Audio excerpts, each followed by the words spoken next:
Hello, I've found myself in a studio with a camera, so I thought I'd take the opportunity. I'm here in Sydney, Australia, to just throw in my thoughts and my 20 years of research now into this whole phenomenon that's unfolding as I speak, called the Occupy movement. Came out of Wall Street, of course. And it's a great thing. It's fantastic that people are waking up to the point where they're saying, I'm a slave, and I ain't having it anymore. That's the great Rubicon that needs crossing so we can do something about this. The reason I'm just going to put this information out, people make of it what they will, is there's another agenda going on here too. And if the genuine response to this grotesque enslavement of humanity in terms of finance and in terms of so many other things is going to be challenged effectively, then people need to get streetwise to what this other agenda is. And also the fundamentals of what we're dealing with. So I'm going to take it in stages. First of all, the fundamentals of what we're dealing with. If anything is going to happen that's going to change this tyranny of global banking and global finance, then first of all, the way that money is created, or what passes for money is created, has to fundamentally change. If this doesn't change, nothing's going to change because the power doesn't move. There's no change in the power dynamic of money creation, because people don't realize this in vast, vast numbers, that when you ask the question, how is money created, where does money come from, people have this kind of feeling, well, it's the government's in it. No. Overwhelmingly, massively overwhelmingly, it is not the government. It is private banks, which, if you do the research, owned by the same people under different names, the same network under different names. Private banks are creating what we call money out of fresh, bloody air and then charging us interest on it. And it works like this. If you go into a bank and you borrow $50,000, what does the bank do? Does it move precious metal anywhere? I mean, what does it do? What it does is it types into your account $50,000. And from that moment, you start paying interest on $50,000 that has never, does not, and will never exist. Fresh air, theoretical money called credit. This has been allowed to happen because, again, when you do the research, the same networks that control governments and therefore pass legislation to do with banking are the same networks that control the banks and the banking system. Therefore, laws have been passed called fractional reserve lending that allow banks to lend at least, and my goodness, it's at least, 10 times what they have on deposit. So when you put $1 in a bank, that bank can now lend 9/10 that it does not have. Fresh air, figures on a screen. Not only that, you borrow $50,000 from a bank. What does it do? It types into your account $50,000. Okay, now you're paying interest on it. But you take $10,000 and you say, I'm going to buy that car, and you give $10,000 to the guy who owns the car to buy the car off him. Now the guy who's received your $10,000 that was created out of nothing in the original $50,000 now goes and deposits the 10 grand in his own bank. Now that bank can lend 10 times the 10 grand that was created out of nothing in the first place. This is what's going on. And then if you follow one loan, $50,000 or whatever, you follow that through the banking system, and that one loan allows the banking system as a whole to create phenomenal amounts of non-existent money we call credit from that original non-existent credit loan. This is how the banking system, ladies and gentlemen, have taken the world over. Why wouldn't it when they can do that? And there's another little scam here. All written in on purpose, cold, calculated. When you go into a bank and you borrow $50,000, the bank creates, even in this theoretical, ludicrous way, $50,000. But you're not paying back $50,000, you're paying back $50,000 plus interest. The interest is never created, even as credit, which means a simple fact. At any point in time, coldly calculated, designed to be, there is never anything like enough units of exchange, money, in circulation to pay back all the principal on the debt and all the interest on the outstanding debt. Therefore, people losing their homes, losing their businesses, losing goodness knows what else that they've worked for, is built into the system. Now, when you have a boom and there's an expansion of this non-existent, ludicrous money called credit, then Peter pays Paul hides to a large extent the fact that we're in this situation where the outstanding debt cannot be paid back or even nearly paid back plus interest because there isn't the units exchange to do it. But when you go into a recession or a depression and there is a contraction of those ludicrous units of exchange in circulation, then it becomes blatantly obvious that there's not enough units of exchange to pay back all the interest on the debt and all the principal, and that's why you get this explosion, which we've got now, of people losing their homes, losing their businesses, losing their land, their farms, etc. And all these tent cities that are appearing around the world. And so we have a system where the private banks, in the end controlled by the same network, not least around the house of Rothschild and others, the Rockefellers too, in America, have been given this level of power to create money and dictate completely, beyond governments, global finance. And that's why they're able to create booms and busts at will. That's why when they want to create a bust and a depression, which they have now, what do? They refuse to issue the same amounts of ludicrous credit units of exchange. And what do we call it? Oh, the banks have got a credit crunch. A credit crunch, what's that? It's suppressing the amount of money in circulation, so by definition creating this situation we're in. The whole money system has been designed from its creation to be a system of human enslavement and human control and human suppression. So first of all, any occupying protests around the world on the agenda has to be the end of private banks being able to create money out of fresh air on a computer screen and charge interest on it. Now here's a question. Why are governments, they're the government after all, don't they make the laws? I heard somewhere they did. Why are they not creating their own currency interest-free and circulating it interest-free? Therefore, it does the job it's supposed to do, which is to be a unit of exchange to overcome the limitations of barter. Why? I've said it already. Because the same networks that control the banks control the governments. And so the governments do not pass legislation saying, well, what are we borrowing fresh air money from the banks for, plus interest, and making the people have to pay in taxation all that stuff back? All we got to do is create our own money interest-free, because you see, at the moment, the very unit of exchange which allows economic activity to happen is created at the very start as a debt by people borrowing money from banks called credit. It's a debt from the start, the very unit of exchange in the world. It's crazy, it's insane. Number two, that has got to go. No more governments, and we need to redefine what we see as government too. No government borrows money at interest from private banks. Ludicrous. Then there's another thing.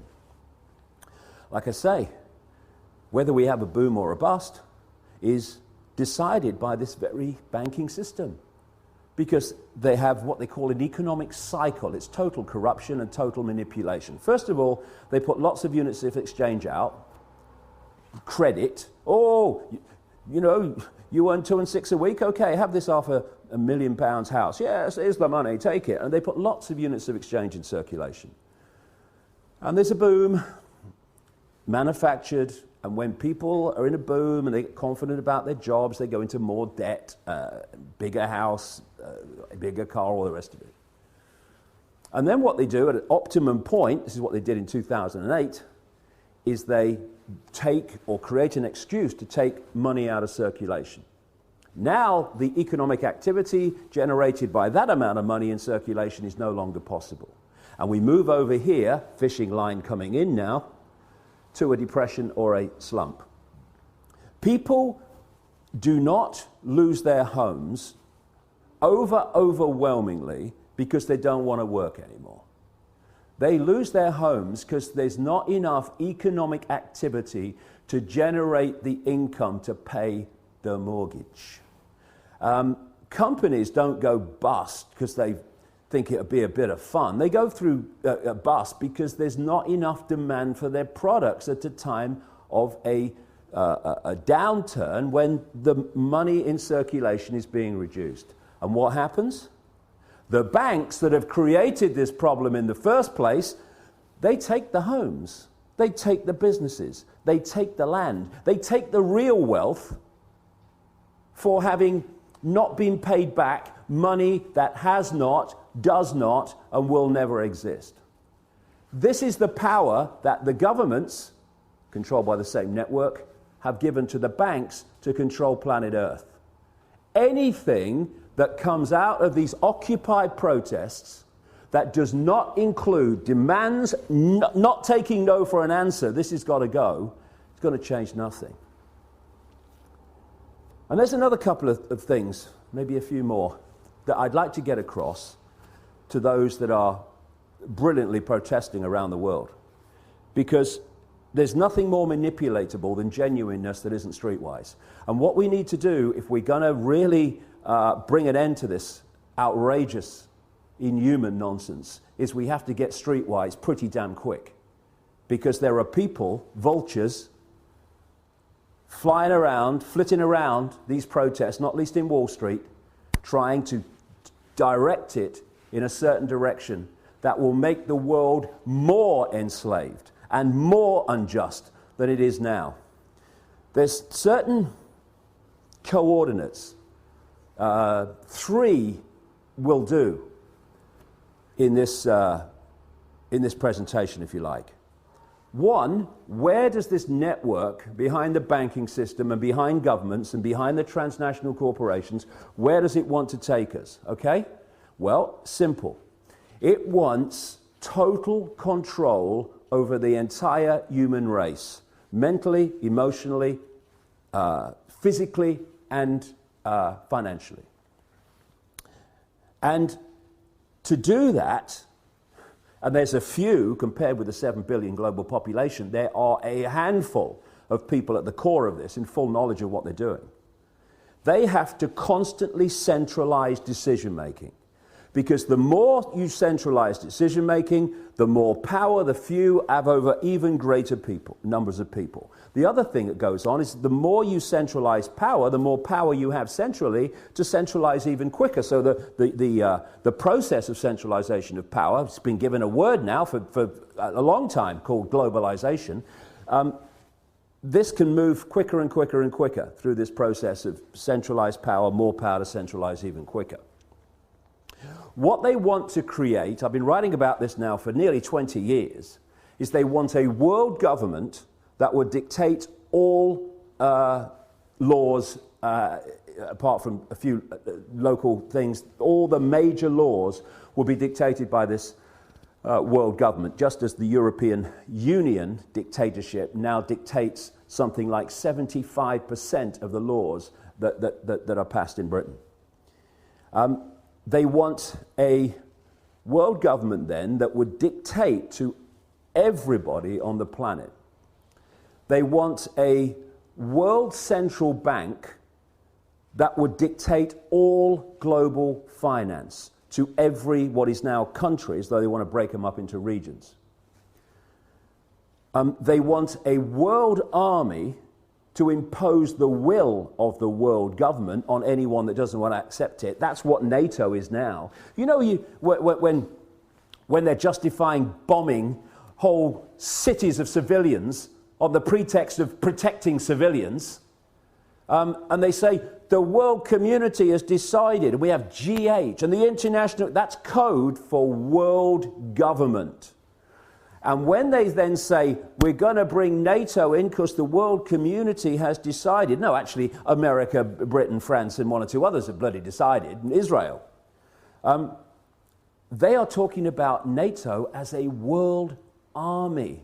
The idea of this structure, where they want to take us, is to have a world government that says, these people, or this group, or this, what is now a country, is not accepting our diktats, send the boys in. And that's what we've seen in Libya. That's what they're trying to bring in Syria. That's what we're seeing increasingly around the world. The international community has decided, send the boys in. NATO, de facto world army. International community, G8, de facto world government. We're seeing it being moved into place. They want a world single electronic currency that would replace all other currencies. No more cash. So now you go into a shop or something, you hand over electronic money, a credit card. The computer says, no, won't accept your card. You least now, still, although it's going out of circulation at an extraordinary rate, you can still say, okay, I'll pay cash. What about when there's no cash and that computer says no to your credit card or your microchip as it's designed to be eventually? That's deciding if you purchase or not. It's all about control. And so they want this world currency, and that's what we're seeing in Europe now. People say, oh, the euro's not working. Look. No, it's not. You know why? Because it's not supposed to work. It's just a stepping stone. You had all those currencies in Europe, in Italy, in France, all these different currencies. They wanted on the process of getting to this world currency to get rid of them. So they replaced them all, nearly all of them anyway, with the euro. Now all those currencies in one fell swoop gone. Now we're down to one in Europe, in most countries, the euro. So now what do? They want to make the euro not work as the next stage of getting more and more into this, towards this one world currency. So, another thing to mark the card for anyone involved in these Occupy protests, if any suggestion comes along that we should go to some form of world government, or to, and they're even talking about it now, to a world central bank and all this stuff, no, no, no. Listen, it's centralization of power in this world that has got us into this mess. If you have diversity of decision-making, there's so many points of decision-making, no cabal at the center can dictate that or manipulate that on anything like the scale that it can when you have centralization of power. So we've got the European Union, we've got which is a fascist dictatorship or communist dictatorship, whichever we want to call it. We've got this single currency and all the rest of it, all this economic disaster in Europe, all manipulated on purpose, as it is in America and elsewhere. And I'm seeing people say, well, the answer to all the problems caused by this constant centralization of power, we need more centralization of power. Let's go to a world level now. And yet, as I've shown in my books for 20 years, this is exactly what the plan has been all along. And if we're not very, very careful, many of the Occupy protesters are going to be manipulated, unless they get streetwise about the game and how it's played. They are going to get manipulated into accepting, even demanding, a solution to a problem that is going to make the problem even worse and the enslavement of humanity even more extreme.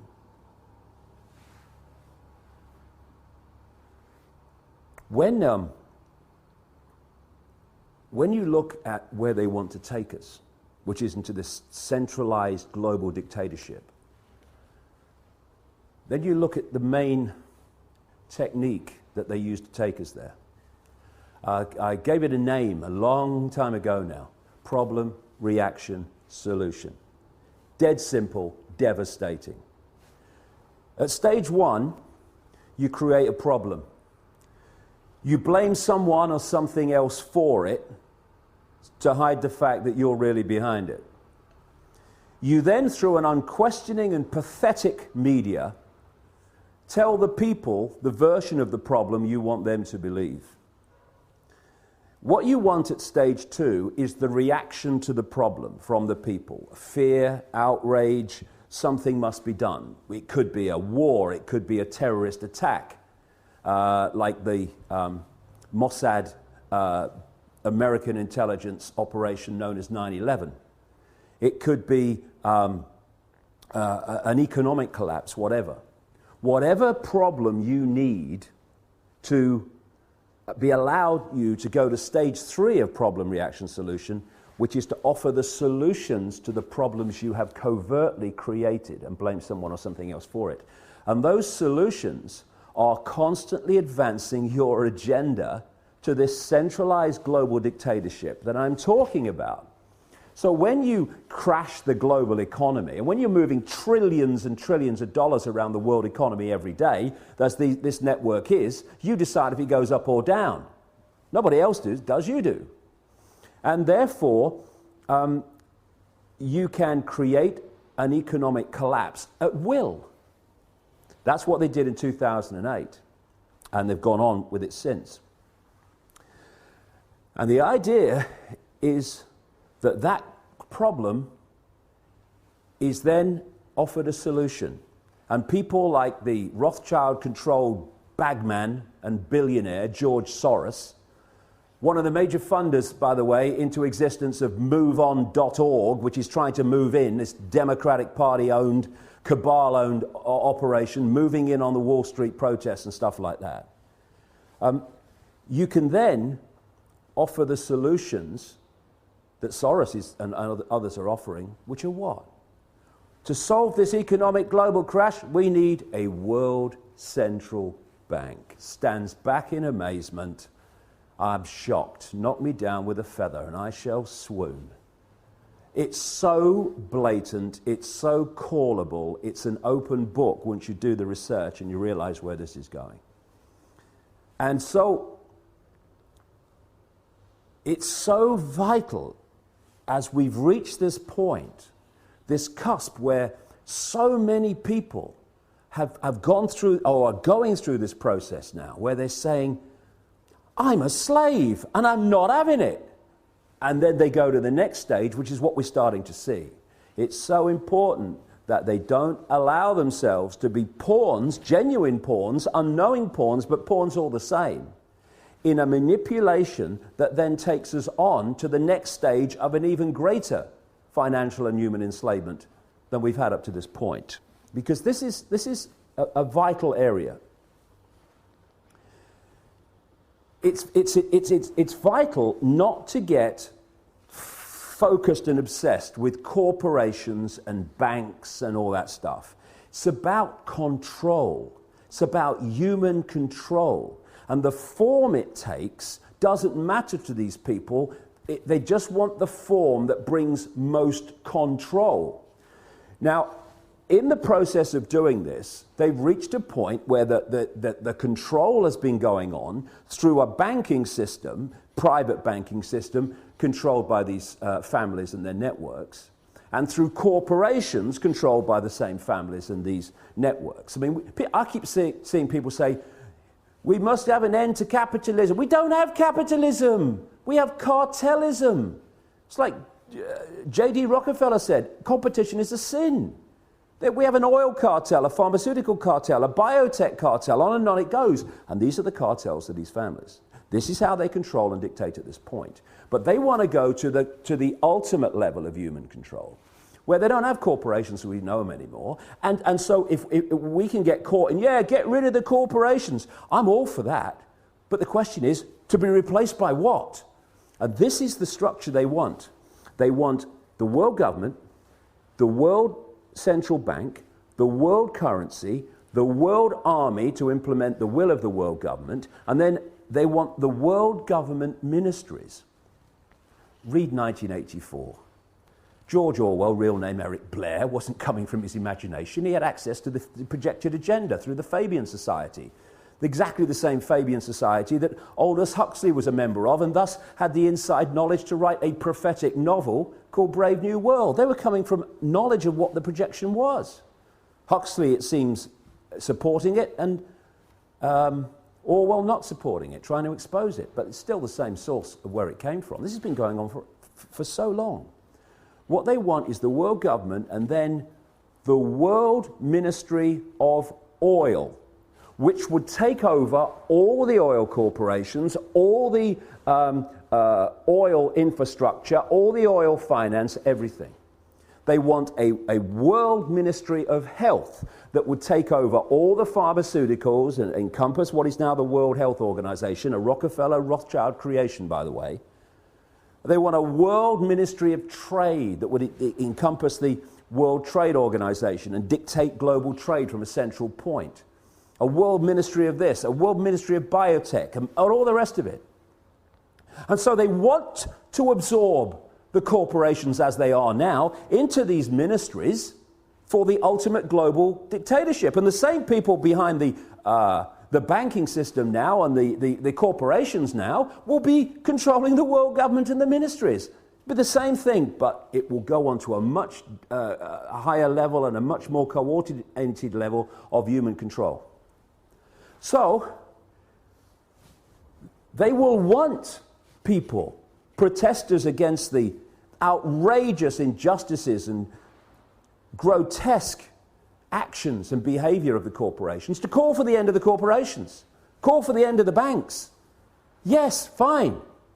But we have to dictate what replaces them. Diversity from the center. Control that people have of their own lives in their own communities, not what they want. And what I have to say, speaking now, I'm seeing happening around the world in these protests, having the cabal you were protesting against dictating what this stuff is replaced by. If we go there, more and more centralization of power, we'll live in a global fascist state within 10 years. Our children and grandchildren will live a lifetime bloody nightmare. Or we can go this way and saying we want power from the center to people in their communities. So no central cabal can dictate the lives of everyone in a country or a state, never mind everybody on the bloody planet. And one final thing.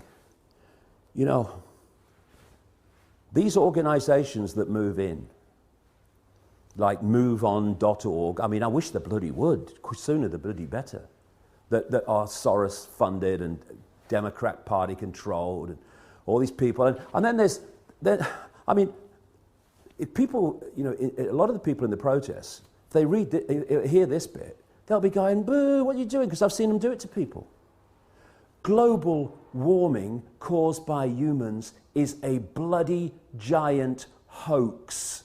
It's been created to justify dramatic changes in society and control in society to advance this very agenda I'm talking about. Because if you're playing problem, reaction, solution, and you want, therefore, to present global change, you've got to generate global problems to which you can offer global solutions.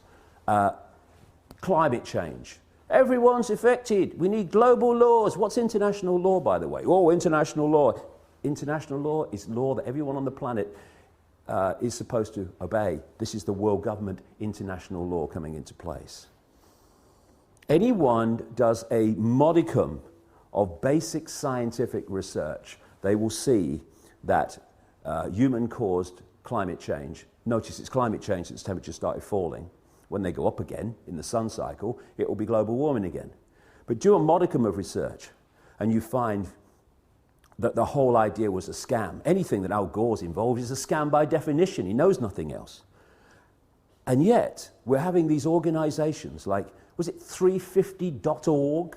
and these others, oh yes, we must have climate change legislation. Yes, come on, build me prison a bit more. Give me some carbon tax. Let's have it. High five.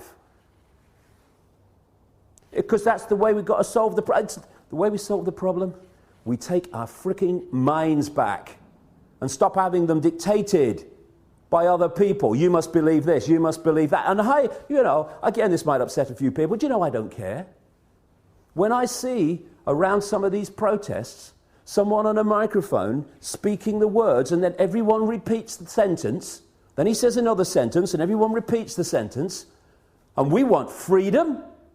People say to me, oh yeah, but that's giving everyone a voice. No, it's not. It's giving them the right to repeat what he's saying. It's not giving them a voice. It's turning them into groupthink, which is how we got into this mess. Individual think, unique think. That is what will get us out of it. Breaking out of these patterns of collective response and behavior.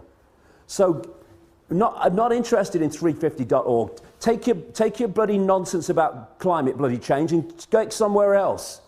We're trying to bring about real change here, not selling another aspect of a global agenda.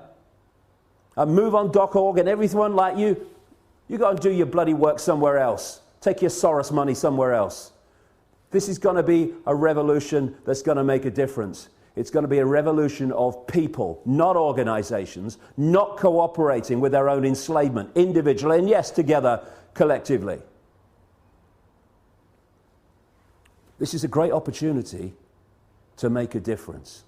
But we need to get streetwise, and we need to get these parasites of the genuine energy of the people who've concluded, I'm a slave and I'm not having it, out of this whole deal.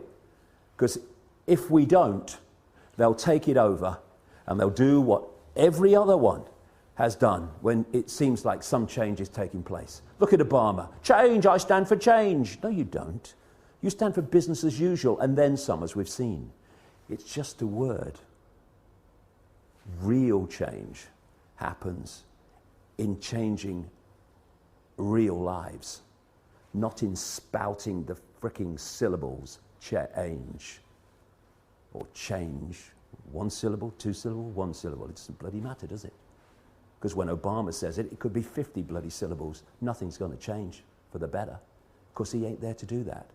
So we have to do it. Come on, let's go.